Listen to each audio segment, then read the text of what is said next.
안녕하세요. 오늘은 기도와 헌신의 40일 26번째 시간입니다.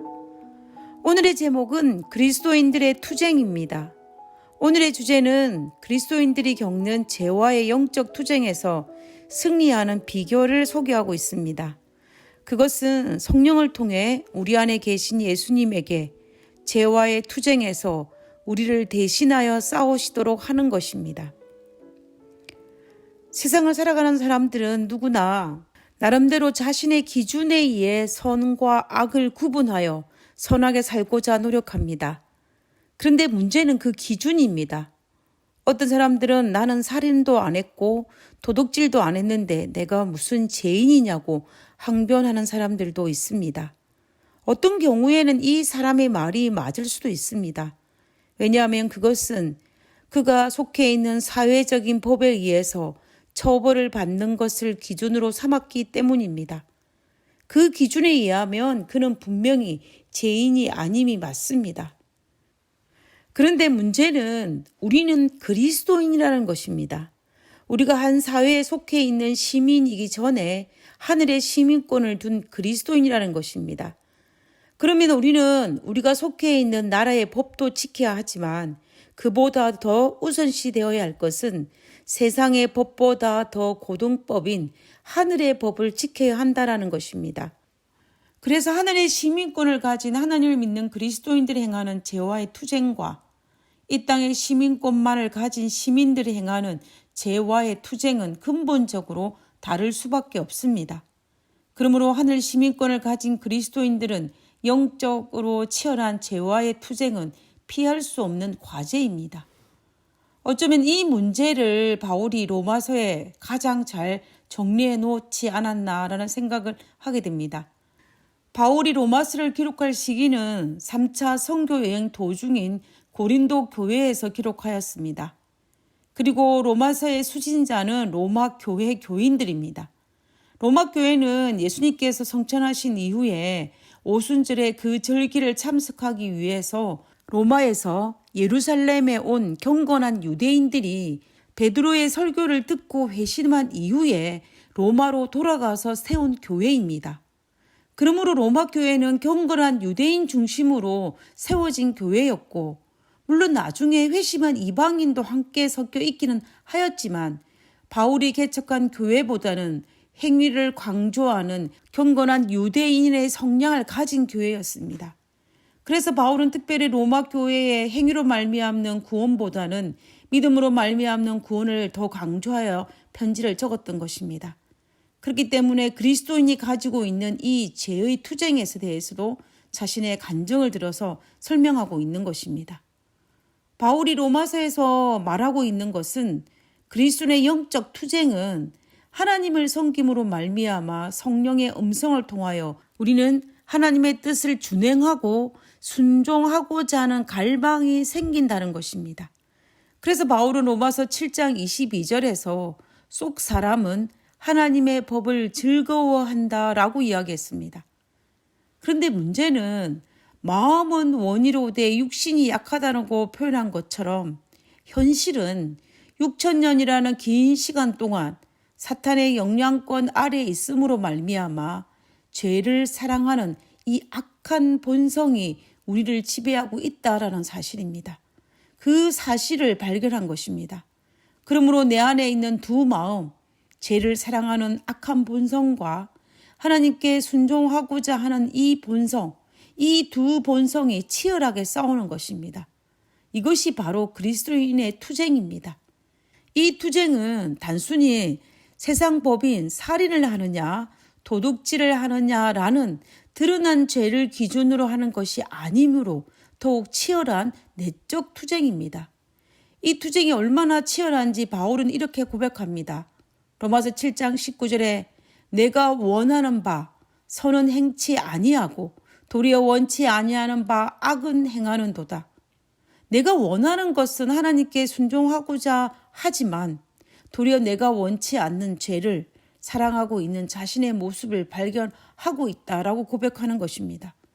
그러므로 바울은 선을 행하기 원하는 나에게 악이 함께 있음을 깨달았다라고 고백합니다.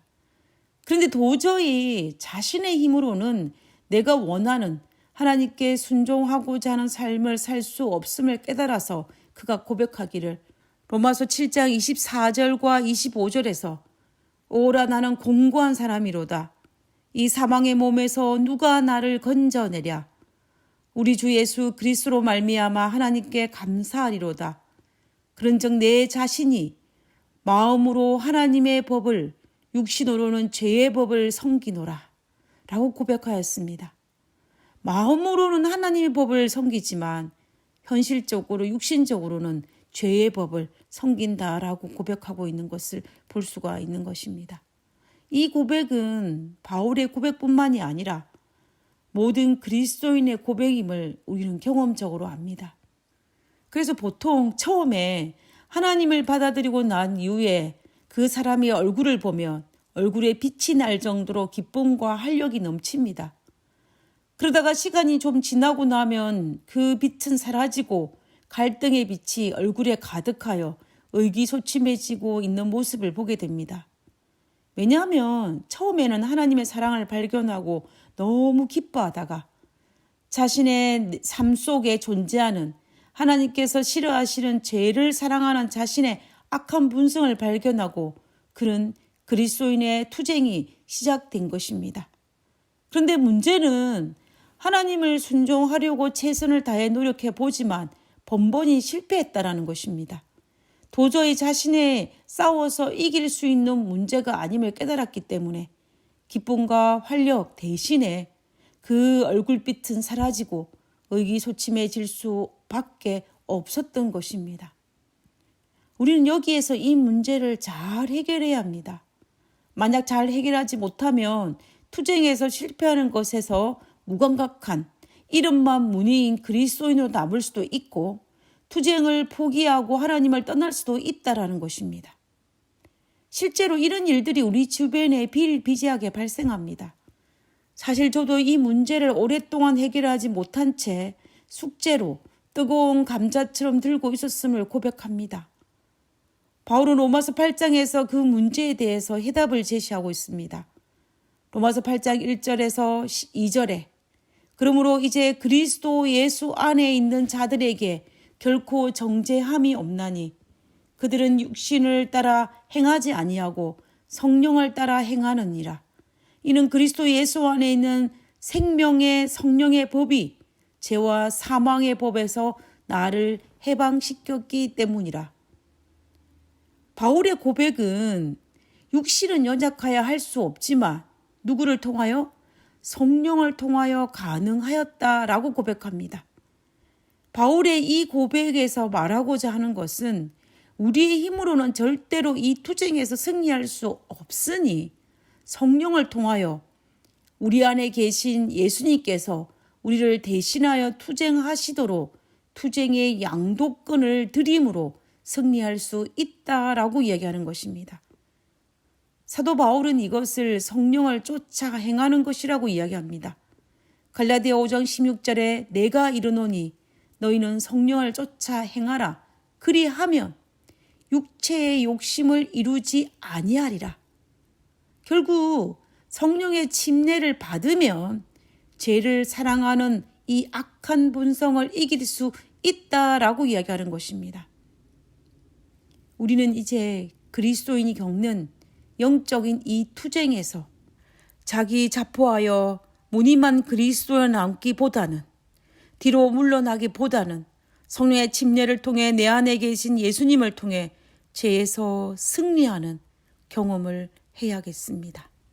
하나님 계신 저희들의 아버지, 하나님 내 안에 들어오셔서 우리의 힘으로 절대로 이길 수 없는 이 죄의 문제를 해결하여 주시옵소서. 우리가 할 수 없음을 아버지 앞에 고백하오니 하나님께서 내 안에 들어오심으로 하나님께서 직접 이 일을 해결하심으로 말미암아 우리가 하나님 안에서 기쁨과 하나님 안에서 영적 승리를 맛보는 그러한 그리스도인으로 살아갈 수 있도록 주여 도와주시옵소서. 오늘 우리와 함께 하심을 감사드리오며 거룩하신 예수님 이름으로 기도드렸습니다. 아멘.